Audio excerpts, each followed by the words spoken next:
কই গো, বলছি আমাকে 500 টাকা ধার দাও না। আরে আমি কোথায় পয়সা পাবো, আমার কাছে তো পয়সা নেই। আরে দাও না দাও না, তোমাকে তো পুজোয় আমি কত কি কাপড় কিনে দিই, কত কি কিনে দিই, তারপরে তুমি যখন যা টাকা চাও তখন তাই দিই। আমাকে দাও প্লিজ প্লিজ, 500 টাকা দাও। তুমি এরপর আমাকে যখন চাইবে আমি তখন তোমাকে ফেরত দিয়ে দেবো। আমাকে এখন 500 টাকা দাও, আমার খুব দরকার গো।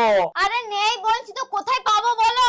আজকে তুমি আমার সঙ্গে আরাম করছো, তুমি বাবার বাড়ি গেলে তোমাকে 5,000 টাকা দিলাম, তুমি মায়ের বাড়ি গেলে তোমাকে 5,000 টাকা দিলাম, তুমি মাসির বাড়ি গেলে তোমাকে 5,000 টাকা দিলাম, তুমি শপিং করলে তোমাকে 10,000 টাকা দিলাম, তুমি মেকআপ করতে গেলে তোমাকে 20,000 টাকা দিলাম, তুমি শাড়ি কিনতে গেলে তোমাকে 10,000 টাকা দিলাম।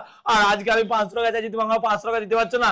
প্লিজ দাও না আমাকে 500 টাকা, তোমার কাছে আছে, তুমি দেখো আমাকে 500 টাকা দাও, আমার খুব দরকার। আমার কাছে টাকা আসলে আমি তোমাকে ফেরত দিয়ে দেবো, প্লিজ আমাকে দাও না, টাকা দাও না। আরে আমার কাছে নেই বলছি টাকা। আরে পরে দিচ্ছি তোমাকে, যাও। আরে আরে আমি বলতে যাই। আরে 500 টাকা দিই, তুমি এরকম করছো কেন বলো তো? এবার আমাকে বারে বারে ফোন করবা, বাড়ি আসো বাড়ি আসো, ওরকম করবা না। ঠিক তোমার টাকা দিয়ে দেবো, টাকা দিয়েছো বলে কি আমার মাথা কিনে নিয়েছে নাকি তুমি?